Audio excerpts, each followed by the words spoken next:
Hello students, आज मैं आपको एक्सप्लेन करने वाला हूँ फ्लावर का स्ट्रक्चर। क्लास 12 11 में भी होता है ये फ्लावर का स्ट्रक्चर। हम फ्लावर में देखते हैं कि जनरली इसके जो रिप्रोडक्टिव पार्ट होते हैं वो दो होते हैं, मेल पार्ट और फीमेल पार्ट। मेल पार्ट को हम बोलते हैं मेल होड्स, मतलब कि एंड्रोसियम। एंड्रोसियम यहाँ पर आप देखेंगे स्टेमन। फ्लावर में कहां पर ये स्टेमन, ये है स्टेमन। स्टेमन जो है वो टू पार्ट में डिवाइड रहता है। फर्स्ट होता है anther, another one is filament. Filament anther से कनेक्ट रहता है।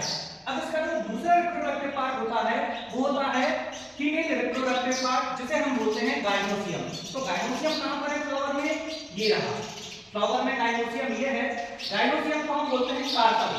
कार्पल तीन पार्ट से डिवाइड हो जाता है, तीन पार्ट में डिवाइड रहता है, stigma, style and ovary.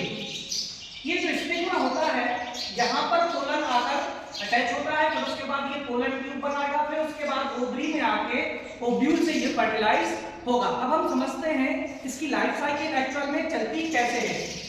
Flower में दो पार्ट और होते हैं, कैलेक्स और कोरोला। कैलेक्स के एक पीस को, सिंगल पंखुड़ी को हम बोलेंगे सेपल, और कोरोला की सिंगल पंखुड़ी को हम बोलेंगे पेटल। सेपल एंड पेटल ये नॉन फंक्शनिंग होते हैं फ्लावर में। सेपल का काम होता है फ्लावर को प्रोटेक्ट करना, जबकि पेटल्स का काम होता है पॉलिनेशन के लिए कीड़ों को अट्रैक्ट करना। ये इनका मेन फंक्शन होता है, जबकि रिप्रोडक्शन में कैलेक्स और कोरोला का कोई भी फंक्शन नहीं होता। अब हम समझते हैं फ्लावर की लाइफ साइकिल के बारे में कि एक एंजियोस्पर्म में प्लांट की लाइफ साइकिल कैसे चलती है। चलिए देखते हैं हम क्या होता है कि एक जो फ्लावर होता है, फ्लावर के दो मेन रिप्रोडक्टिव पार्ट होते हैं, मेल पार्ट और फीमेल पार्ट। मेल पार्ट को हम बोलते हैं एंड्रोसियम, फीमेल पार्ट को हम बोलते हैं गाइनोसियम।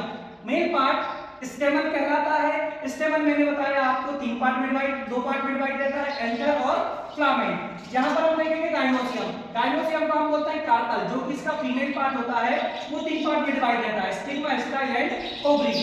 कार्पल जो है वो एक डिप्लॉयड स्ट्रक्चर होता है। उसके बाद कार्पल के स्टेमन पोलन सैक बनाता है। स्टेमन क्या करता है, पोलन सैक बनाता है।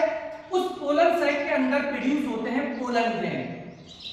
स्टेमन पोलन सैक बनाता है, पोलन सैक के अंदर प्रोड्यूस होते हैं पोलन ग्रेन, जो कि कहलाते हैं मेल गैमेटोफाइट, और इनकी प्लॉइडी जो होती है वो होती है हैप्लॉइड। यहां पर हम देखेंगे फीमेल पार्ट गाइनोसियम बनाता है कार्पल।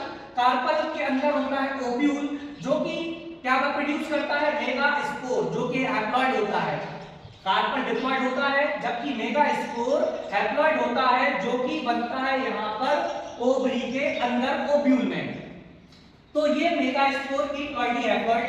अब यहां पर जो पोलन ग्रेन है वो एक तरह का मेल गैमेटोफाइट है और दो मेल गैमीट बनाता है, गैमीट 1 और गैमीट 2। यहां पर हम देखेंगे मेगास्पोर एक फीमेल गैमेटोफाइट कहलाता है और दो तरह के गैमीट प्रोड्यूस करता है। एक करता है एग, जिसके पास सिंगल न्यूक्लियस होता है, जिसकी प्लॉइडी हैप्लॉइड होती है, और यहाँ पर एक सेकेंडरी न्यूक्लियस, मतलब कि दो न्यूक्लियस आपस में कनेक्ट रहते हैं, इसीलिए हम इसे सेकेंडरी न्यूक्लियस कहते हैं।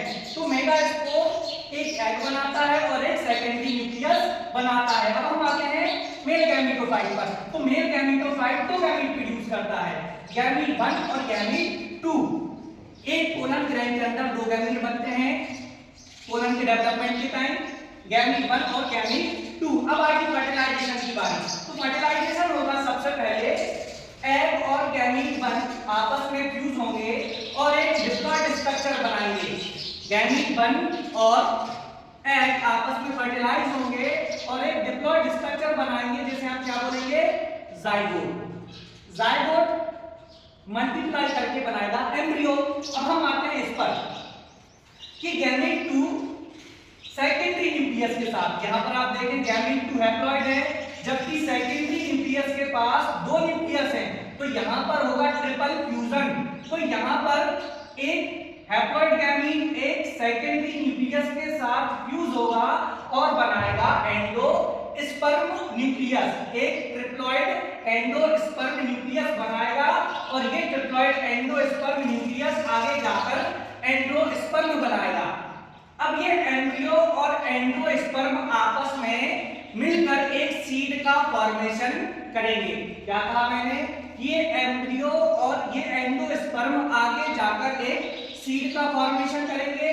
सीड को हम जर्मिनेट करवाएंगे, तो सीड जर्मिनेट करके प्लांट प्रोड्यूस करेगा और वापस से वो प्लांट कई सारे फ्लावर बनाएगा और फ्लावर बनेगा तो फिर से उसके मेल और फीमेल पार्ट बन जाएंगे और ये लाइफ साइकिल कंटिन्यूअसली एक एंजियोस्पर्म प्लांट में होती रहती है। तो ये रहा हमारे फ्लावर का स्ट्रक्चर और ये फ्लावर की पूरी साइकिल की कैसे फ्लावर अपने आप को फर्टिलाइज करता है, सीड में कन्वर्ट होता है और सीड से प्लांट कैसे बनता है।